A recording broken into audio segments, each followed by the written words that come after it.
You're tired of praying and never receiving your grace, your healing, your miracle. You prayed, you begged, you cried alone in your room, and the suffering remained. The problem didn't shrink, and at some point, a part of you started believing the enemy's lie. The lie that God is ignoring your prayers. But what if the problem isn't that Jesus isn't answering, and it's that you've been asking the wrong question? Our Lady of Fátima revealed something about human suffering that will completely transform your spiritual vision, the way you carry your pain, and the way you will find your way out of this. What she revealed, the Catholic Church has preserved for over 100 years, and it speaks directly to the spiritual wound you are carrying right now. There is a pattern that repeats itself in millions of suffering souls, and that no one is naming. It begins with real pain, a loss, a diagnosis, a broken relationship, a life that didn't turn out the way you planned. And you do what every faithful Christian does. You pray. You ask God to take that pain away. And when the pain doesn't leave, you pray harder. You ask more. You beg more. You bargain more. And the more you beg, the more the pain seems to resist. Sometimes the problem even gets worse, and then begins the most destructive cycle in a person's spiritual life. You start questioning your faith. Am I praying wrong? Does God even hear me? Am I not worthy? Psychology has a name for what happens in that moment. It's called learned helplessness. When a soul repeatedly tries to resolve something and cannot, a devastating belief takes root in the mind. There's no point in trying, and that belief doesn't stay confined to the original pain. It spreads into everything: your faith, your hope, the way you see yourself before God. You keep going to church, but something inside has been quietly going dark. You keep praying, but the words come out hollow. You still believe in God, but you've stopped believing that He moves in your life. And here is what no one has told you. The problem was never the intensity of your prayer. The problem was what you believed prayer was supposed to do. You came before God with a demand disguised as a plea. Take this pain from me. And God, in His infinite love, was offering you something completely different. Not the absence of pain, but an interior healing that can only happen within it. And that is exactly what Our Lady of Fátima came to reveal to the world. In 1917, in a small town in Portugal called Fatima, Our Lady appeared to 3 young shepherd children: Lucia, Francisco, and Jacinta. The world was at war. Families were destroyed. Hearts were broken. Millions of souls doing exactly what you do. Praying, begging, asking for the suffering to end. And it was in that context, in that broken, kneeling world, that Our Lady chose to appear. Pay close attention to what she did first. Before any prophecy, before any secret, she asked the 3 children a question no one was expecting. Do you wish to offer yourselves to God, to endure all the sufferings He may choose to send you? She didn't ask if they wanted to be freed from suffering. She asked if they were willing to offer it. Pause here for a moment. See that the very suffering you are desperately begging to end is exactly the suffering that, in the hands of God, has the power to heal your soul from the inside out. It is not punishment. It is not abandonment. It is not a sign that your faith is weak.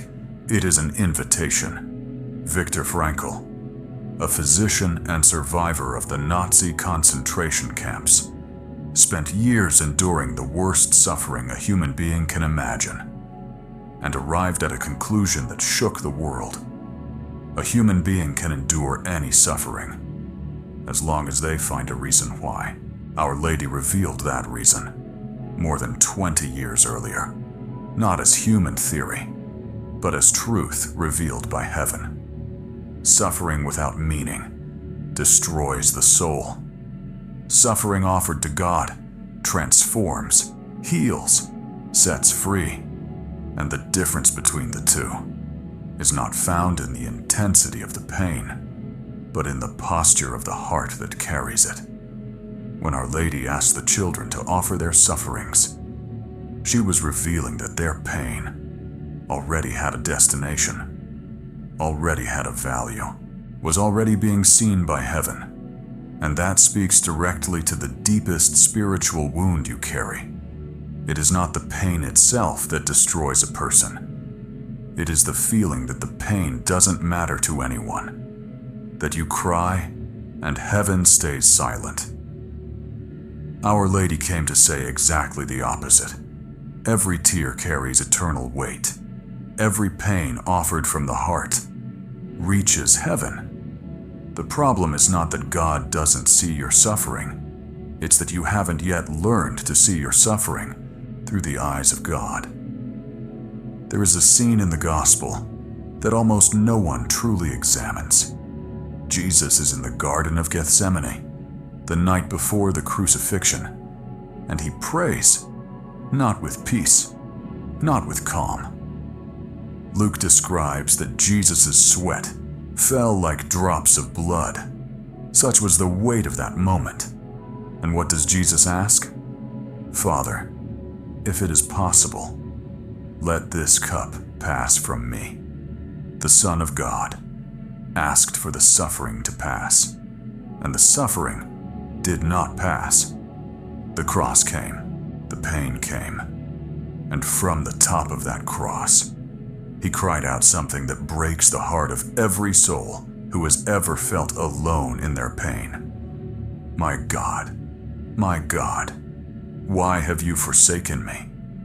If you have ever asked that question, you are not alone. You are standing in the most profoundly human place that exists, in the very same place where Jesus himself once stood. But Jesus' prayer in Gethsemane did not end with the request. It ended with a genuine surrender. Not my will, but yours be done. And here is the turning point your heart needs to hear. Begging God to take away the suffering is asking him to stop the very thing he is using, to do something in your soul that nothing else in this world could ever accomplish. It's not that God doesn't hear your cries. It's not that he doesn't care about your pain. Jesus cares far more than you can imagine. But he sees beyond what your eyes can see. What is being born inside of you? Right inside the very place that hurts. St. Paul understood this and wrote, I fill up in my flesh what is still lacking in regard to Christ's afflictions. Not because Christ was insufficient, but because he invited us to participate in the most profound work that exists. The healing and transformation of the soul through love that endures. And this completely changes the question you ask in the face of your pain. You stop asking, why is this happening to me? And you begin to ask, what is being born in me through this? Is it just dead weight, meaningless? Or is it a cross that carries a purpose? But perhaps you are still resisting, because all of this sounds beautiful in theory, but you are living through real pain, with a name, of a story. I need you to understand something right now. Our Lady of Fátima did not come into this world with a cold and distant message. Our mother came the way every mother comes to a suffering child, not with explanations, with presence. Lucia described that whenever Our Lady appeared, an inexplicable peace would wash over everything, not because the problems had disappeared, Not because the war had stopped, but because in the presence of our mother, the wounded soul found something the world cannot give. Psychology calls this a secure presence, the kind of presence that doesn't need to fix everything, but transforms everything simply by being there. Our Lady of Fátima understood this long before any human theory ever could.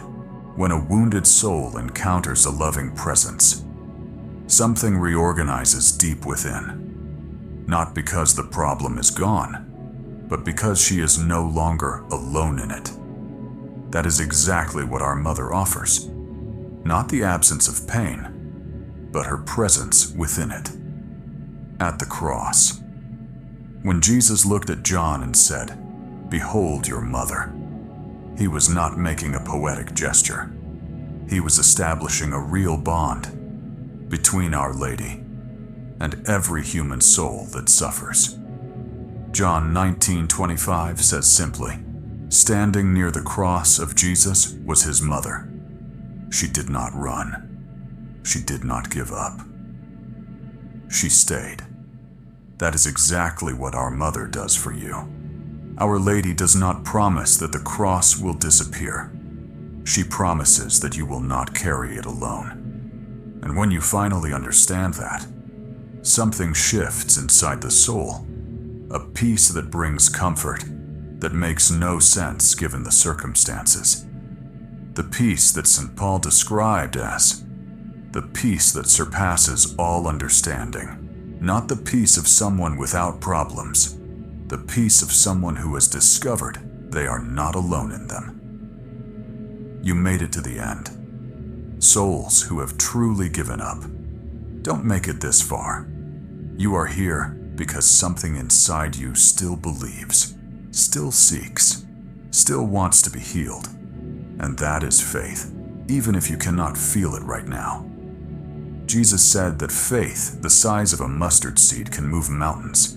He did not say that for the strong. He said it for those who felt they didn't have enough faith. And do you know who understood that better than anyone? A mother. Because a mother does not require her child to arrive strong, does not require the right words, does not require perfect faith. A mother only asks that her child come. There is a mother in heaven who has never needed a special occasion to be by your side. If this message touched something inside you, if it gave a name to a pain you had been carrying in silence, subscribe to this channel, because everything here was created for a soul exactly like yours. A soul that suffers, that seeks, and still believes that healing is possible. Our Lady of Fátima stood firm on the darkest morning in human history, without running, without letting go. Our mother is standing beside you right now, and she will never let you go, just as she never let go of her son on the cross.